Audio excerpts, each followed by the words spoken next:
Baik, terima kasih atas kesempatan yang telah diberikan kepada saya. Di sini saya akan membahas mengenai kasus phishing dalam event besar. Perkenalkan, nama saya Kak Andre Malina dengan NIM 2315101049.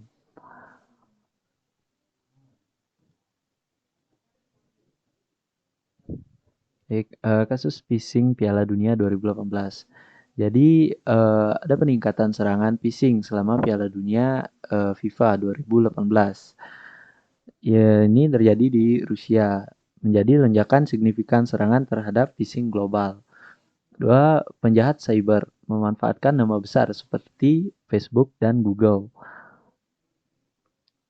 Kemudian ada contoh metode serangan yang dilakukan. Yang pertama yaitu email palsu menawarkan tiket murah. Yang kedua yaitu situs streaming palsu meminta kredensial login. Yang ketiga aplikasi metode mobile palsu untuk update skor. Kemudian konten hadiah palsu dari perusahaan besar. Kemudian yang terakhir pesan verifikasi akun di Facebook atau Google palsu.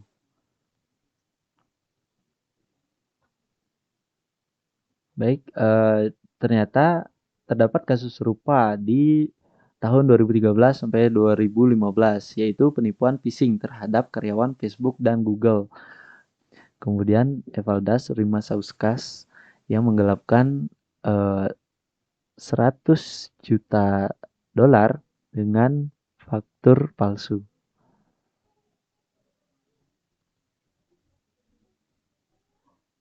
Nah, jadi penyebab serangannya ada tiga. Yang pertama yaitu momentum peristiwa global. Sebanyak 3,57 miliar penonton Piala Dunia 2018. Kemudian keterbatasan akses tiket dan biayanya tinggi. Yang ketiga FOMO atau Fear of Missing Out. Kemudian yang kedua mekanisme psikologis. Ini menganut kepercayaan pada merek besar, yaitu misalkan Facebook, Google, dan FIFA. Kemudian urgensi dan penawaran terbatas. Nah, penawaran terlalu bagus untuk dilewatkan, misalnya seperti itu. Yang ketiga yaitu faktor teknis. Domain tipe squatting atau Facebook.com, FIFA World Cup 2018.com. Nah, situs web profesional dan otentik. SSL palsu untuk ikon gembok di browser. Teknik pengelakan terdeteksi keamanan.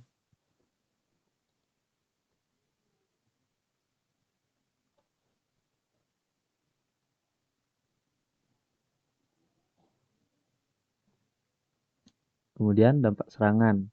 Jadi ada 3 dampak yang terkena dari serangan ini.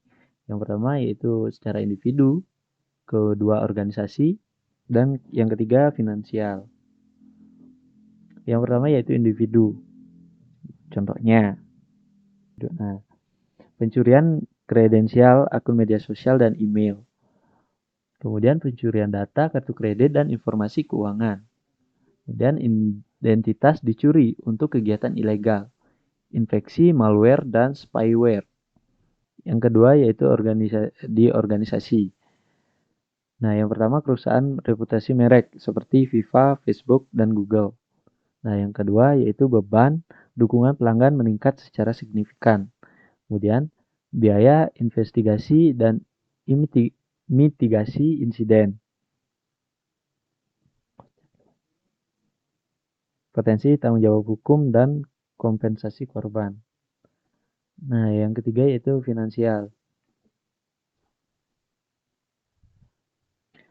Jadi, selama Piala Dunia 2018, Kaspersky atau Kaspersky Lab melaporkan lebih dari 5.000 situs web phishing terkait FIFA. Diperkirakan kerugian global mencapai jutaan dolar. Rimasauskas khususnya menyebabkan kerugian senilai 100 juta dolar bagi Facebook dan Google. Berikutnya, mitigasi serangan. Nah, mengenai mitigasi teknis. Pertama yaitu implementasi filter email canggih dan teknologi anti-spoofing. atau GMARC, SPF, DKIM. Yang kedua yaitu penggunaan firewall, aplikasi web, dan machine learning untuk deteksi serangan. Yang ketiga, pemantauan dan takedown cepat terhadap situs phishing dan domain tipe squatting. Dan masih banyak lagi.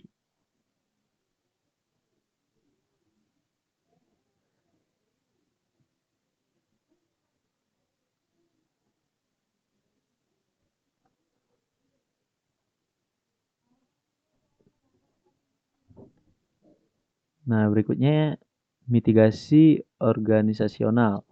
Ini mencakup tim tanggap insiden khusus event besar, koordinasi dengan media sosial dan penegak hukum, komunikasi proaktif tentang potensi penipuan, dan verifikasi ketat komunikasi resmi. Kemudian yang ketiga, mitigasi edukasional. Yang pertama, kampanye edukasi publik. Yang kedua, portal pelaporan aktivitas mencurigakan. Ketiga, simulasi phishing untuk pelatihan. Kemudian panduan keamanan bagi pengguna. Selanjutnya yang keempat yaitu tindakan pasca serangan. Nah, tindakannya protokol pemulihan akun harus terkompromitasi. Forensik digital dan analisis pola serangan, berbagai informasi ancaman dengan komunitas, dan terakhir evaluasi dan penyempurnaan strategi keamanan.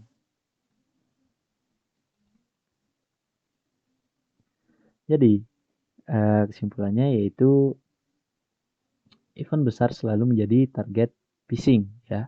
Kepercayaan pada merek bisa menjadi celah keamanan. Nah, ketiga, kesadaran pengguna sangat krusial. Keempat, kerjasama multi pihak sangat penting. Yang kelima, teknik phishing terus berkembang. Kewaspadaan berkelanjutan dibutuhkan. Nah, jadi kasus phishing selama Piala Dunia FIFA 2018 menunjukkan bagaimana penjahat cyber memanfaatkan event global dan kepercayaan pada merek besar seperti Facebook dan Google. Nah, melalui email palsu, situs streaming, aplikasi berbahaya, dan konteks fiktif, mereka mencuri kredensial dan data keuangan pengguna. Nah, mitigasi efektif meliputi teknologi keamanan, koordinasi antar lembaga, dan edukasi pengguna. Nah, baik, sekian video presentasi dari saya. Terima kasih.